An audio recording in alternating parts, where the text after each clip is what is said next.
بۆ دەگوازینەوە و ئێستاش ئازاد و مەراوی لە سۆرانەوە لەگەڵمانەوە و زانیاریەکانی ئەم ڕۆژانی جژنی قوربانمان بۆ دەگوازێتەوە و دەپرسین ئاخۆ زانیاریەکان لای ئەو چین و هاوڵاتیان چۆن سنەتی قوربانی ئەنجام دەدەن.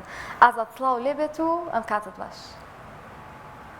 سڵاو لە ئێوە و لە بینەرانی بەڕێزیش سڵاویان لێ بێت و جژنی ئێوە و نێرانی بەڕێزیش پیرۆز بێتن، هەموو کاتێکتان لە خۆشی و جەژندا بێتن. من لە ناحیەی خەلیفانم لە سۆرانی. زۆر باشە کاک ئازاد، دووبارە جژنی تۆش پیرۆز بێت. مەراسیمی قوربانیکردن ئەمڕۆ چۆن بەڕێوە دەچێت؟ پێم وا بێت لە پشتەوە موسڵمانان خەریکی قوربانیکردنن.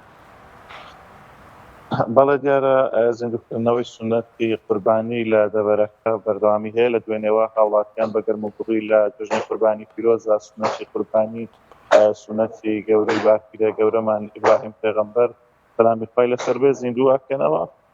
ئێستا من لە ناحیەی خەلیفانم، دیارە لەوێ دەستگای خێرخوازی بەخشین و سنگەی خەلیفان لە ئێستادا سەرقاڵی ئەنجامدانی قوربانی لە ئێستادا دیارە لێرانە چەند سەر ئاژەڵێکیان سەر بڕیوە.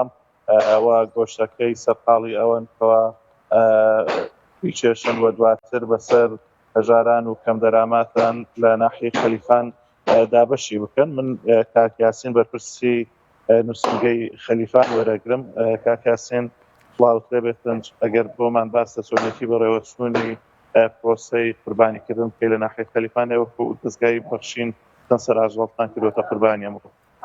بسم الله الرحمن الرحیم. سەرەتا بە بۆنەی هاتنە جێژنی قوربانی پیرۆز، جێژنە پیرۆزە لە هەموو مسلمانانی جیهان و مسلمانانی کوردستان، تایبەتێ تۆڕی میدیای کۆمەڵ و پێامنێرانی پێیان. ئێمە ئەمڕۆ وەکو دەستگای خێرخوازی بەخشین نووسنگەی خەلیفان هەستین بە ئەنجامدانی زیندووکردنەوەی سونەتی قوربانی. ئێمە ئەمڕۆ لە نووسنگەی خەلیفان دا سەر حیوانی گچکە واتە ئەمە ڕووبزنان سەربڕی، دوو حیوانی گەورە واتە جوانەکانمان سەربڕی. جێگای خۆتی لێرەوە دەستخۆشی لە خێرخوازان و خواپێداوان بکەم کە هەوە هەمیشە پاڵپشتی ئێمە بووینە خوای گەورە بەرەکەتیان بێ خێرخ و ڕۆزی. زۆر جار باستەوە بەتابەتی لە دابەشکردنی قوربانی ئێوە ئەو خەڵکانە چێن کە قوربانیەکەی بەسەر دابەشەکەن. ئێمە ئەو خەڵکانە کە بەسەری دابەشەکەین پێشتر لای خۆمان ناونوشکردنە کۆمەڵە خەڵکی فەقیر و هەژار و خاوەن پێداویستی تایبەتن لە ئێستا و خەریکی وردکردنین و بۆ هەر حایلێکی 2 کیلۆ گۆشتی پێدەدەین. زۆر سپاس دەکەن، زۆر سپاس بۆ زانیاریەکانت. بەڵێ کاک دانیار، جیاواز لە ئەنجامدانی قوربانی ئەمە چەند زانیاریەک لە سنووری تۆران ئەمە ڕوو سەبارەت بە زانیاریەکانی ڕۆژ دیارە سەبارەت بە گەشت و گوزار بە تایبەتی لە ڕۆژانی جەژنە.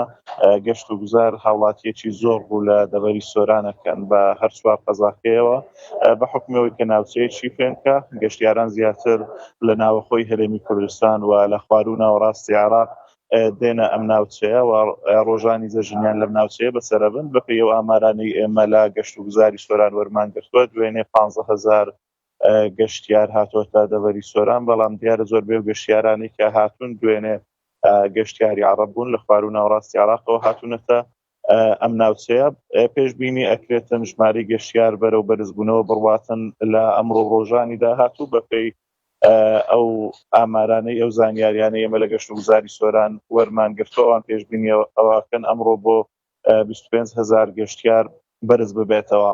ئەوەی تێبینی ئەکرێتن هاوڵاتیان پێویستە بە تایبەتیەوانەی گەشت دەکەن بۆ ئەم ناوچانە بە حکمەوە ئەم ناوچانە ڕووباری زۆریان لێ وە ڕووبارەکان لێژن بۆ ئەوە گونجاو نین کەوا هاوڵاتیان مەلەی پێدا بکەن. بەداخەوە دوێنێش هاوڵاتیەک لە ڕووباری ڕێزان لە سنووری قەزای مێرگە سۆرکەوە هاوڵاتیەکی هیندستانی بوو بۆ گەشت و سەیران هات بۆ ئەم ناوچەیە. بەداخەوە مەلەی کردووە لە کاتی مەلەکردن لە نێو ڕووبار خنکاوە ئامارەکانی خنکان ڕۆژ بەڕۆژ بەرەو بەرزبوونەوە ئەڕۆن بەهۆی ناشارەزایی هاوڵاتیان تابن نەبوونیان بەڕێنماییەکان تاوەکو ئێستا 8 هاوڵاتی لە ڕووبارەکانی دەبەرەکە خنکاون بەرگری شارستانی بەردەوام ڕێنمایی بە هاوڵاتیانەدەن، خۆشیەکانی خۆیان تێک نەدەن بە تایبەتی کەوان بۆ گەشت و سەیران دێن مناڵەکانیان نزیک ڕووبار نەکەونەوە، خۆیان مەلە لە ناو ڕووبارەکان نەکەن چکە ڕووبارەکان لێژن و بۆ مەلەکردن گونجاو نین. سەرڕای مەش چەندین هاوڵاتی لە کاتی مەلەکردندا سەریان بەرتاشە بەرکەوتووە و بریندار بوون بۆ زۆر جارە گەیەنرێنە نەخۆشخانەکان. بۆیە پێویستە هاوڵاتیان پابەند بن بە ڕێنماییەکان و گەشتەکانی خۆیان تێک نەدەن بەهۆی مەلەکردن و نزیکبوونەوە لە ڕووبارەکان هەروەها سەبارەت بە کەشوهەوای دەڤەرەکە بە پێی پێشبینیەکانی کەشوهەوا لە چەند ڕۆژی داهاتوو پلەکانی گەرما لەم ناوچەیەش بەرەو بەرزبوونەوە ئەڕوات لە ئێستادا پلەی گەرما لە ناحیەی خەلیفان 37 پلەیە بەڵام بەپێی ئەو پێشبینیانی کەشوهەوا کە هەیەی لە ڕۆژانی داهاتوو پلەکانی گەرما بۆ 44 و 45 پلە بەرز دەبنەوە هەروەها بەبوونی کەمێک خۆڵبارین بەڵام خۆڵبارینەکە زۆر هەست پێکرا و نابێتن بە ڕێژێکی زۆر کەم دەبێتن بەڵام ئەمە زانیاریەکانی دەبەری سۆران بوو.